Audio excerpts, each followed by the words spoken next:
네, 반갑습니다. 7월 4일 월요일 오늘 창세기 35장과 36장을 가지고 함께 합니다. 기도합니다. 하나님 아버지, 오늘도 이번 한 주의 말씀을 시작합니다. 창세기 말씀을 통하여서 하나님이 우리를 얼마나 사랑하시고 또 하나님이 함께 할 때에 우리가 복이라는 사실을 깨달아 오늘도 이번 한 주도 살아갈 수 있도록 인도하옵소서. 예수님의 이름으로 기도합니다. 아멘. 여러분, 창세기의 주제가 뭔지 아십니까? 창세기 창조, 홍수, 아브라함, 요셉 이야기를 하고 있는데, 모든 성경의 주인공은 하나님이지요. 예수님이자 하나님인데, 창세기는 모든 성경의 시작으로서, 하나님은 어떤 분이냐, 또 하나님이 있는 삶과 하나님이 없는 삶의 차이, 그것을 이야기를 하고 있습니다. 그래서 천지창조를 하시고 그 다음에 아담과 하와를 창조하시고 아담과 하와가 하나님과 함께하지 않았을 때의 그 범죄로 인하여서 들어오는 삶과 하나님과 함께 했었던 에덴 동산의 삶의 차이, 그리고 노아의 홍수 건도 마찬가지입니다. 수십 년이 수백 년이 지나고 난 다음에의 노아의 홍수, 하나님이 함께하지 않는 삶의 결과, 그리고 노아의 홍수 이후에 또 수많은 세월이 지나고 하나님의 뜻과 하나님의 계획 속에서 살지 못하는, 순종하지 못하는 삶의 바벨탑의 이야기, 그리고 아브라함도 이야기입니다. 아브라함도 마찬가지입니다. 하나님께서 75세 때 부르심을 받죠. 근데 하나님을 잘 알지 못하지요. 하나님을 알지 못하는 그 인생의 실패의 삶과 또 하나님이 개입하심과 하나님의 인도하심 속에서 보호받고 인도받았던 아브라함의 삶, 그리고 이삭은 짧게 넘어가지만 또 야곱의 인생도 그렇고 요셉의 이야기도 그렇습니다. 그래서 창세기의 주제는 하나님이 함께하지 않는 삶과 하나님이 함께했을 때의 삶은 극렬하게 시간의 간격을 두고 차이가 있다는 것입니다. 이게 1, 2년, 5년, 10년의 문제가 아니라 20년, 30년, 많게는 100년, 이런 인생을 보면서 하나님과 함께 했을 때의 진정한 행복이 있다는 것들을 창세기는 이야기를 하면서 우리의 인생에서 하나님은 어떤 분이냐, 그것을 알리려고 창세기는 기록하고 있다는 사실을 알려드리고요. 오늘 35장의 이야기의 야곱의 이야기도 그렇습니다. 야곱의 이야기도 여러분 간단하게 말씀드리면 하나님께서 복중에서 장자 에서를 선택하지 아니하고 야곱을 선택했어요. 그래서 하나님이 함께 했을 때의 야곱의 인생, 그 에서와 야곱의 인생은 똑같습니다. 똑같이 악하고 꽤 많고 또 인간적인 어떤 본질대로 살아가려고 하는 어리석음의 표본에 똑같습니다. 그런데 하나님께서 야곱을 선택하셔서 야곱을 이끌어 가시고 야곱의 인생에서 실패했을 때의 개입하시고 막아주시고 했던 그 모습들, 형을 속이지요.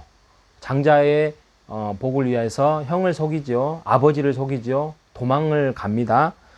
바단 아람으로 자기 라반의 삼촌 집에 잠깐 간다가 한 것이 20여 년이 세월이 지나지요. 하나님을 만나고 그곳에서 거부가 되지요. 고향으로 돌아오지만 아버지도 두렵고 형도 두렵습니다. 야복강에서 하나님을 만나서 환도뼈가 절개되고 평생 절름발이로 살게 됩니다. 그래서 그런 20여 년이 세월이 지나고 난 다음에 베델로 하나님이 야곱을 부르십니다. 그게 35장의 이야기입니다. 그래서 이때의 베델에서의 삶은 야곱이 좀 다릅니다. 수많은 시간 속에서 자기가 꾀를 내고 인생을 살아보고 또 피해보기도 하고 도망도 다녀봤지만 그런 것들이 다 부질없고 하나님의 보호하심 속에서 하나님이 함께 했을 때, 하나님이 지켜주실 때에 그 인생이 보호받고 인생이 성공할 수 있다는 사실을 이때서야 야곱이 깨닫게 된 것입니다. 그래서 그는 그 베델로 올라가서 하나님을 뵙고 제사를 드리고 이제 내 인생은 내가 주도하지 않고 하나님께 맡기겠습니다 라는 항복의 차원에서 이방 신상을 버리고 또 자신을 정결케 하고 또 의복을 바꾸어 입는 이야기가 나옵니다. 그래서 인생에서 절대적으로 하나님이 필요하다, 하나님의 의지가 필요하다, 하나님을 향해서 무릎 꿇고 기도함이 필요하다는 것을 깨닫게 됩니다. 그리고 이름도 바꾸죠. 하나님이 이제는 야곱이라는 인생으로 살지 말고 너는 이제는 이스라엘, 너로 인하여서 생육하고 번성하고 또 너로 인하여서 왕들이 나올 것이고 후손의 땅들이 너의 땅을 차지할 거고 이름이 될 것이고, 그렇게 이야기를 합니다. 그리고 후반기에 보면은 뭐 베냐민도 탄생하고 또 나타가 사랑하는 아내 라헬이 죽고 또 아버지가 180세에 죽습니다. 이때 나이가 120세지요. 여러분, 베델의 이야기를 한 번 더 하겠습니다. 여러분, 베델로 올라가는 인생, 이것은 복됩니다. 하나님의 부르심입니다. 우리도 베델로 올라가야 됩니다. 이게 무슨 말이냐면 뭐 어디 산에 올라가라는 의미가 아니라 전환입니다. 전환.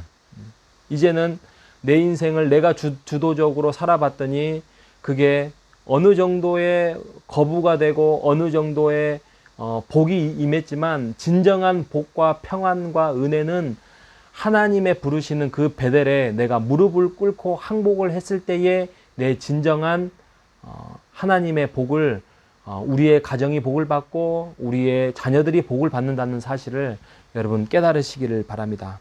여러분, 우리의 인생에서 하나님의 개입하심이 분명히 있었을 겁니다. 내 마음대로 뭔가를 했을 때에 하나님의 개입하심이 없었다면 한번 우리가 내가 정말 그리스도인으로서 살아가는 사람인가 우리가 생각을 해봐야 될 정도로 하나님의 개입하심이 분명히 실패 속에 있었고 성공 속에서 있었을 것입니다. 이게 하나님의 일하시는 방법이에요.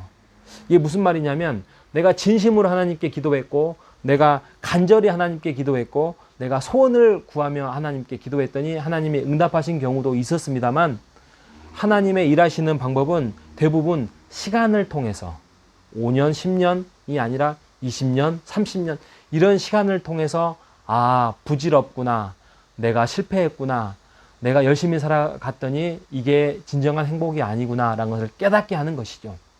그래서 하나님의 필요성을 알게 됐고 또 우리에게 남는 것이라고는 하나님밖에 없구나, 이게 복음이라는 거죠. 예수 그리스도밖에 없다는 것을 깨닫고 하나님을 의지하고 예수님을 의지하고 이 모든 것들이 하나님의 은혜로 내가 이제는 그 은혜를 받은 자로서 그리스도인으로서 책임을 다하고 이제는 그리스도의 삶을 살아가겠습니다. 이게 복음의 삶이라는 것입니다. 여러분, 우리가 살다 보면 또 젊으면 젊을수록 눈앞에 있는 현실이 아주 갑박해요.